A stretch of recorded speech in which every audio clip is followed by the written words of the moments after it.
मित्राणि नमः संस्कृताय। चलिए हम अभी तक अपनी क्लास में क्या सीख रहे थे? अनुवाद। यानी कि पिछले वीडियो में हम चतुर्थी विभक्ति तक अनुवाद सीख चुके हैं। अब आज हम कौन सी विभक्ति स्टार्ट करेंगे? पंचमी विभक्ति। कौन सी विभक्ति स्टार्ट करते हैं? पंचमी विभक्ति। चलिए आज हम पंचमी विभक्ति, कौन सी विभक्ति हमारी? पंचमी। पंचमी विभक्ति और चिन्ह क्या है पंचमी विभक्ति का? चिन्ह है से अलग होना। चिन्ह है से अलग, से अलग यानी कि कारक। अब कौन सा कारक है ये? पंचमी विभक्ति का, यानी कि अपादान। ठीक है, अपादान कारक। अब देखिए यहाँ पे क्या लिखना है? नंबर 1, यमुना हिमालय से, हिमालय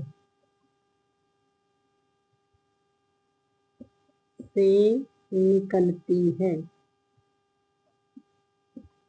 निकलती है। ठीक है, तो हमें ये देखना है से अलग, यानी कि अब यमुना है। अब यमुना कहाँ से निकल के आ रही है? हिमालय से, यानी कि हिमालय से अलग हो रही है। इसलिए किसमें? हिमालय में। हिमालय से, यमुना हिमालय से, यमुना निकलती है। अब कहाँ से? हिमालय से, तो हिमालय से अलग हो रही है ना, इसलिए हम हिमालय में लगाएंगे पंचमी विभक्ति। तो यमुना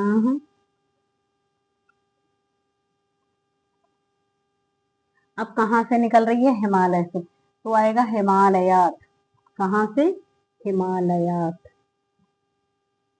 हिमालयात।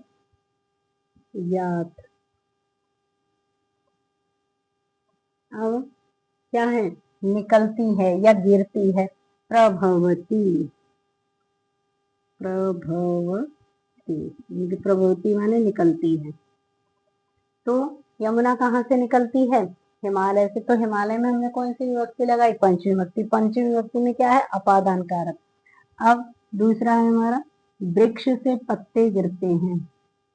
वृक्ष से पत्ते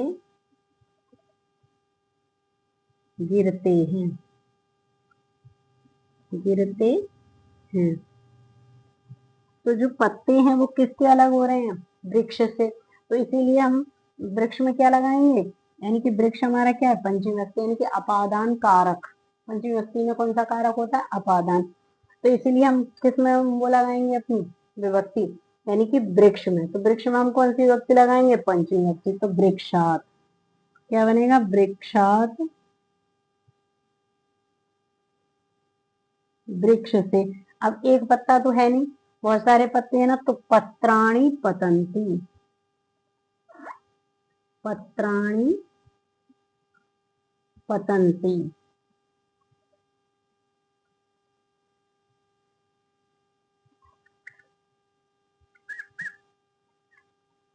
पत्राणि पतंती।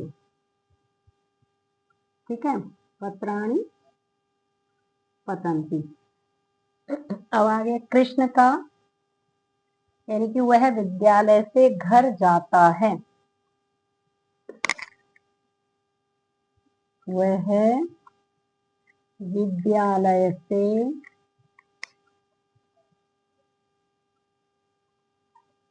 घर जाता है, जाता है। ठीक है, तो वह तो वह की हो गई सह। अब वो कहाँ से घर जा रहा है? विद्यालय से। तो विद्यालयात। विद्यालयात।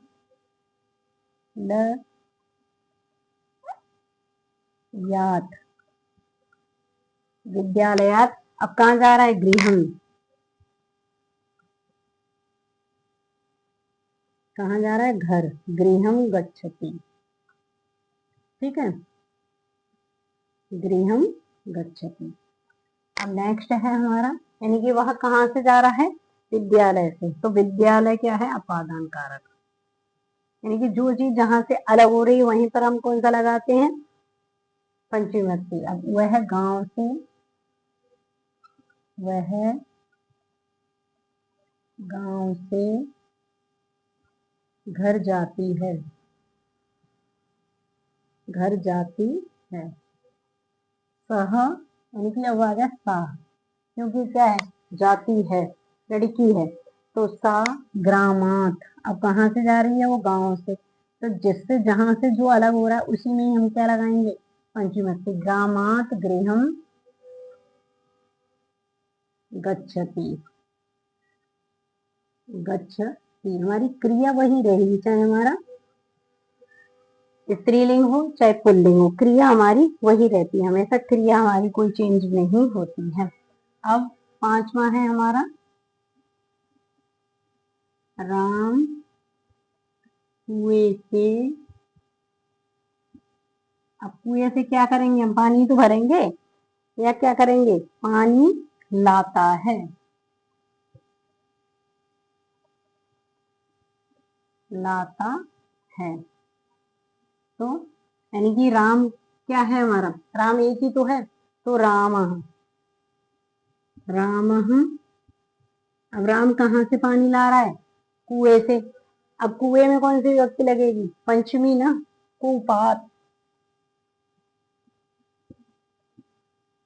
कुपात। अब क्या ला रहा है, जल, यानी कि जलम, लाना, आनयति, ला रहा है तो क्या आएगा, आनयति, आनयति। ठीक है, अब समझ में आ गए होंगे आपको, यानी कि ये सब आपको समझ में आ गए होंगे। जैसे सीता बाजार से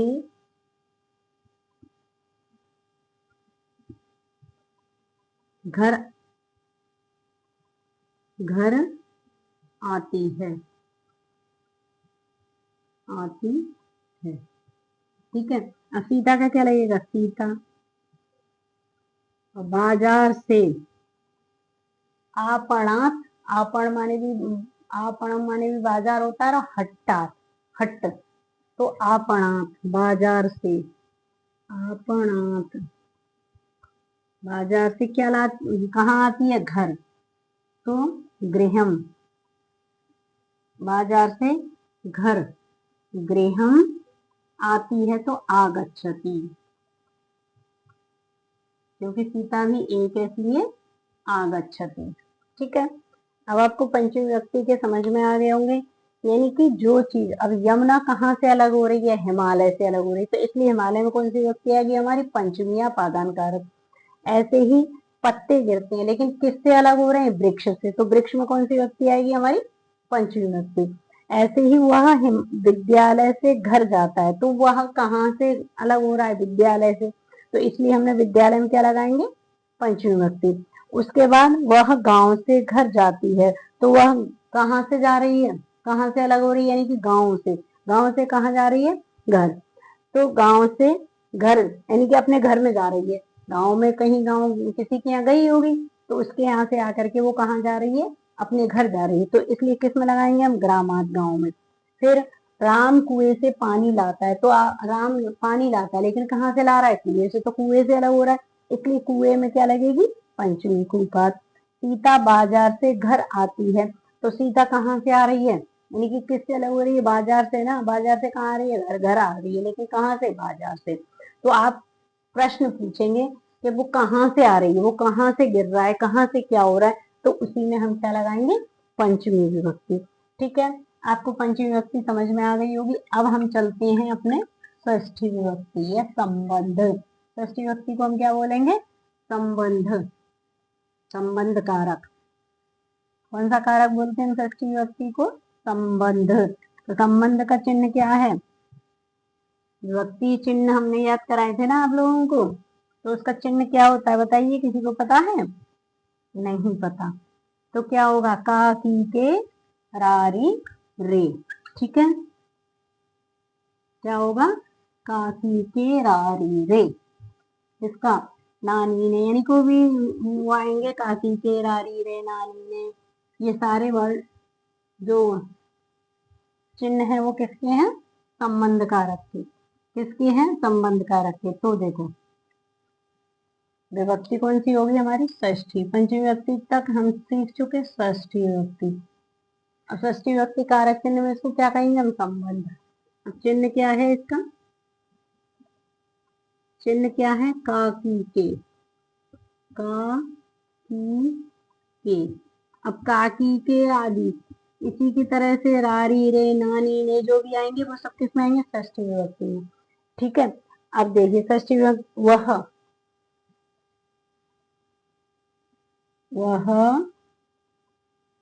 रामू की पुस्तक है। पुस्तक है। ठीक है। रामू बड़े की मात्रा आ गई तो इसके शब्द धातु रूप शब्द रूप अलग चलेंगे। राम की ही। ठीक है। अब वह की क्या बनाएंगे हम? अब किसकी पुस्तक है? यानी कि वह पुस्तक है। अब आपको प्रश्न पूछना पड़ेगा किसकी पुस्तक है? अगर वो कहेगा राम की तो उसी में हम क्या लगाएंगे? षष्ठी विभक्ति। तो सह वह पुस्तक किसकी है? राम की। तो रामस्य अब क्या है? पुस्तकम अस्ति। ठीक है। वह पुस्तक किसकी है? राम की। ठीक है। अब नंबर 2 किसकी पुस्तक निकली थी? राम की। वह किसका घोड़ा है?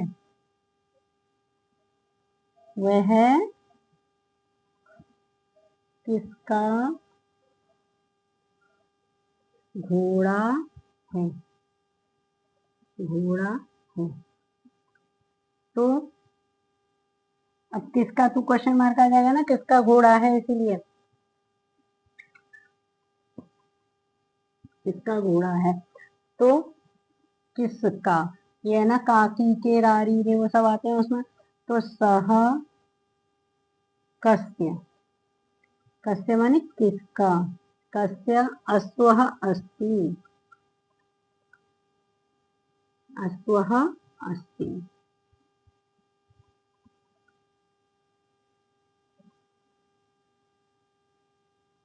ठीक है।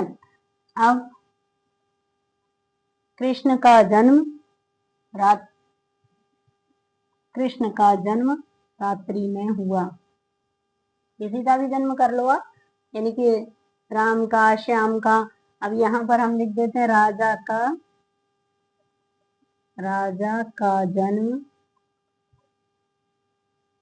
जन्म रात्रि में हुआ। ठीक है। हुआ। तो अब जन्म कब हुआ? राजा का।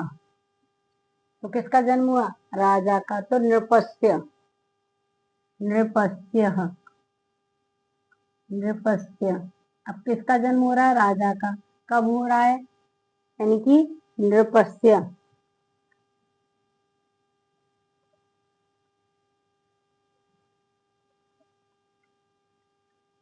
राहुलस्य। राहुल का। यानी कि सिंपल सेंटेंस सब भी बनेंगे, री वाले आ जाएंगे तो आप लोग कंफ्यूज हो जाएंगे। तो नृपस्य यानी कि राहुलस्य। राहुल इसमें कौन सी व्यक्ति आएगी? षष्ठी। तो राहुलस्य जन्म या उत्पन्न या जन्म, कुछ भी कर दीजिए, या तो आप जन्म कर दीजिए या उत्पन्न कर दीजिए। अब कब हुआ? रात्रौ, यानी कि रात्रि में। इसमें हम लगा देंगे सप्तमी विभक्ति। तो सप्तमी विभक्ति रात्रौ हुआ। अभवत। अभवत यानी कि जन्म हुआ, हो चुका, अभी नहीं हुआ, हो चुका। नंबर 4। अब नंबर 3 हो गए। अब नंबर 4 में देखिए राम। राम कहाँ के राजा थे?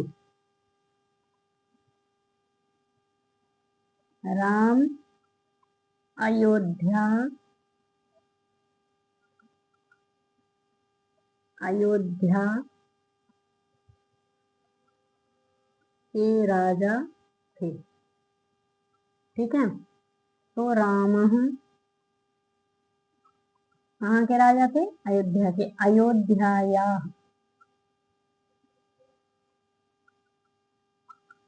अयोध्याया नृपः आसीत्। नृपः आसीत। ठीक है, राम कहाँ के राजा थे? अयोध्या के। फिर तुम्हारी लेखनी कहाँ है?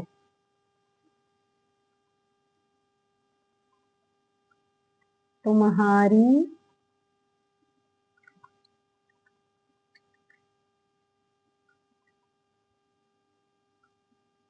तुम्हारी लेखनी कहाँ है?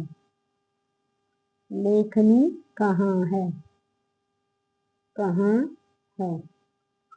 ठीक है, देखो अब तुम्हारी ये आ गया ना, काकी केरारी रे हुयरी आ गई, तो तुम्हारी तस्य या तव, तस्य उसकी, तव लेखनी कुत्र अस्ति?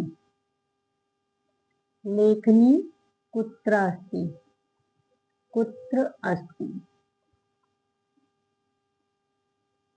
ठीक है, तब लेखनी कुत्र अस्ति?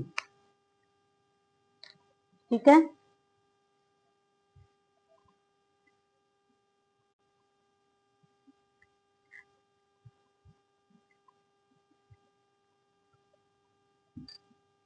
अभी हमने कौन सी सीख ली? षष्ठी विभक्ति। चलिए अब हम कौन सी विभक्ति सीखते हैं? सप्तमी। कौन सी विभक्ति देखते हैं? सप्तमी विभक्ति।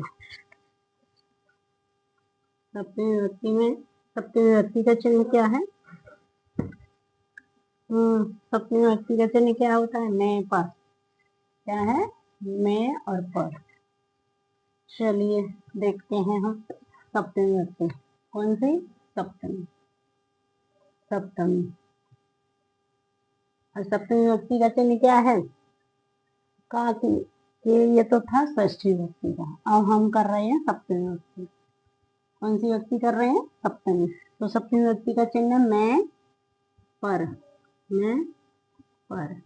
ठीक है, यानी कि कारक। और कारक को क्या बोलेंगे हम? अधिकरण। क्या बोलेंगे कारक को? अधिकरण। चलिए ठीक है, सप्तमी विभक्ति में अधिकरण कारक, इसमें हम चलते हैं। क्या है? वह घर में नहीं है। वह घर में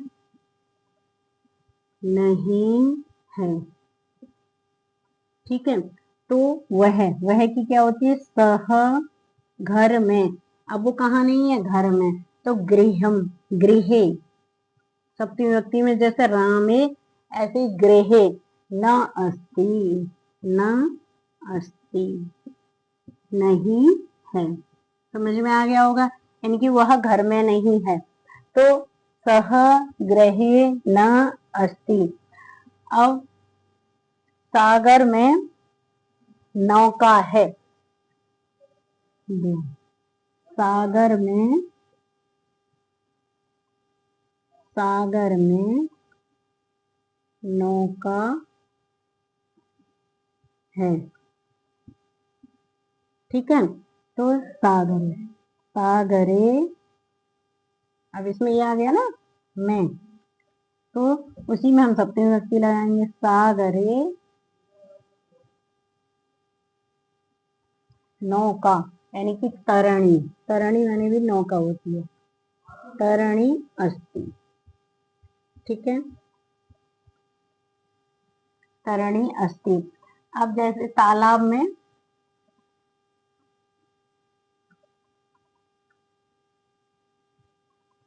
तालाब में कमल खिलते हैं। कमल खिलते हैं। खिलते हैं। समझ में आ रहा होगा आपको, यानी कि तालाब में क्या खिलते हैं? कमल। तो तालाब या तड़ागे। तालाब को क्या कहते हैं? तड़ागे या सरोवर। तड़ागे।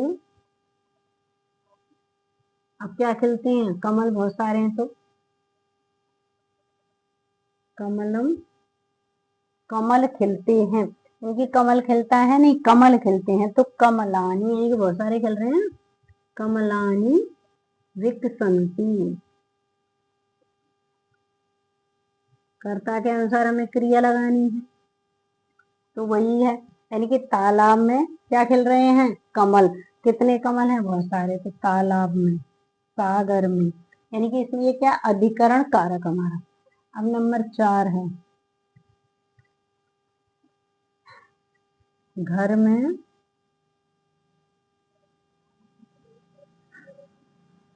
बूढ़े लोग हैं, बूढ़े लोग हैं। तो अब घर में क्या है, ग्रही, ग्रही कौन है, वृद्ध जन, वृद्ध माने बूढ़े, तो वृद्ध जन अस्ति,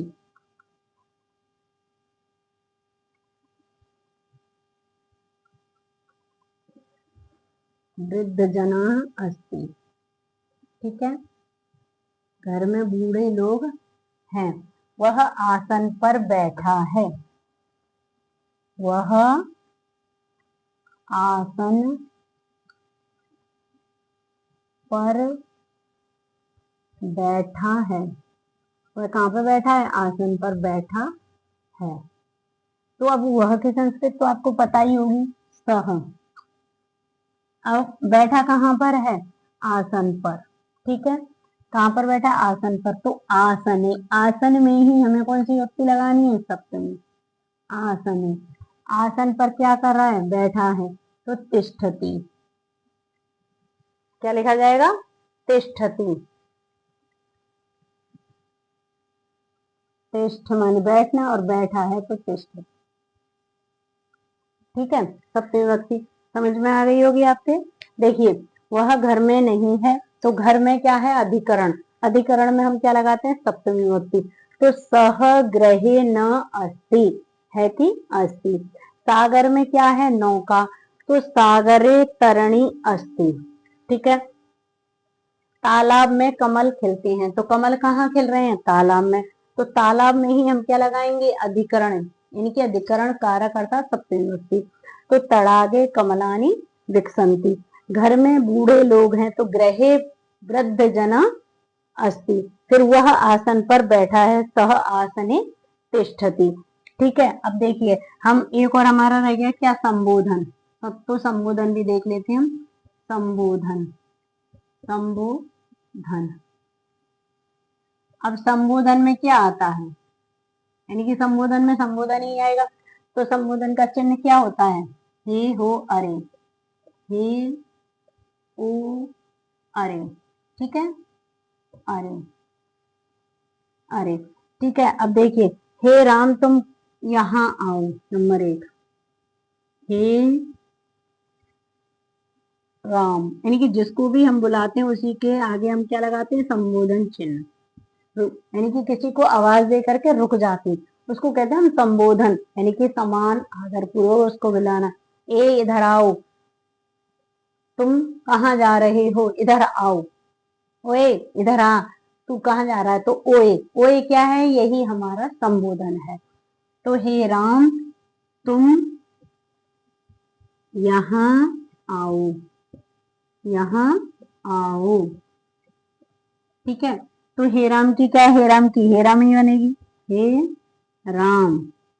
संबोधन में भी राम का राम ही रहेगा, क्या रहेगा, हे राम त्वम, यानी कि तुम की क्या है, त्वम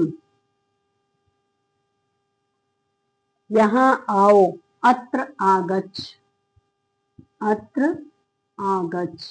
अब ये कौन सा काल हो गया, आओ, तो ये हम आज्ञा दे रहे हैं, यानी कि उसको बुला रहे हैं कि तुम यहाँ आओ। फिर नंबर 2 में हे हरि, हे हरि यहाँ बैठो, या वहां बैठो, वहां बैठो, बैठो।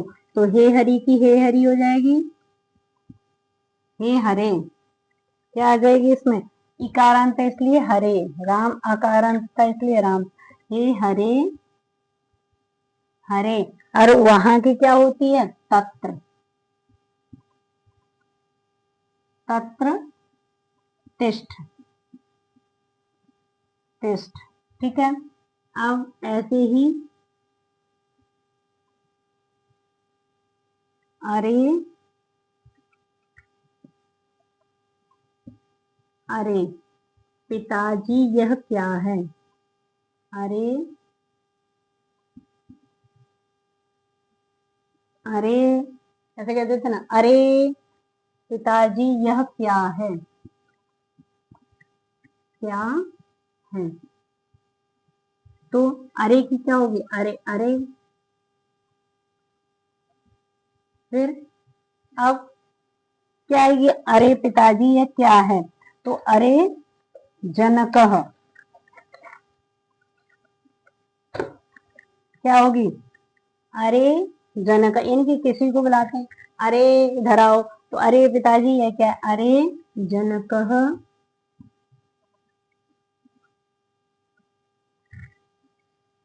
इदम, क्या है, इदम किम अस्ति,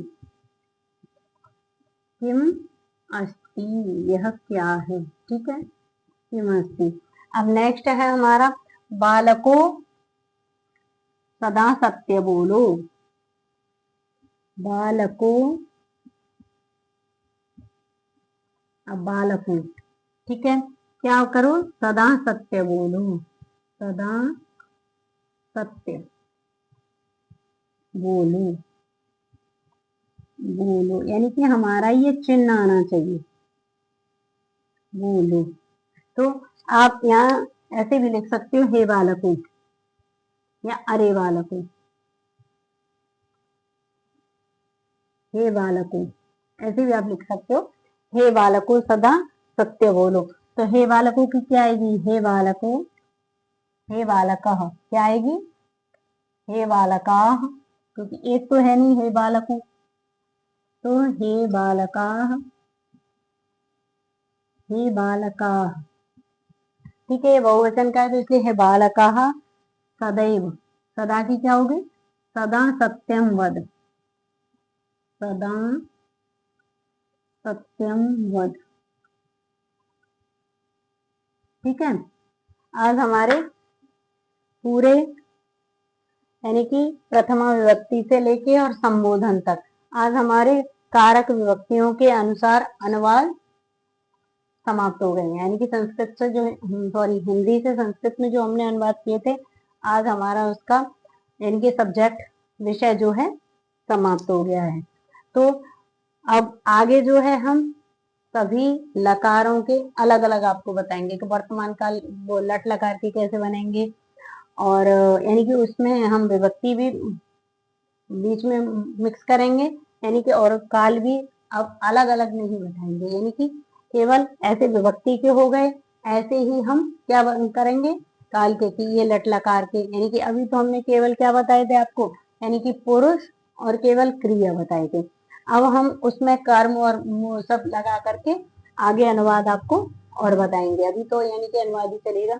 और ये अनुवाद जो है किसी भी क्लास के बच्चों के लिए कंपलसरी है, जो भी संस्कृत से पढ़ना चाहते हैं या जो जिन्होंने भी संस्कृत को जहां भी ले रखा है, यानी कि सब्जेक्ट के रूप में या वैसे अपने यानी कि साथ में, या जो इंटरेस्ट करते हैं, यानी कि जो संस्कृत को सीखना चाहते हैं, जिनका संस्कृत में इंटरेस्ट है, तो उन सबके लिए अनुवाद बहुत जरूरी है।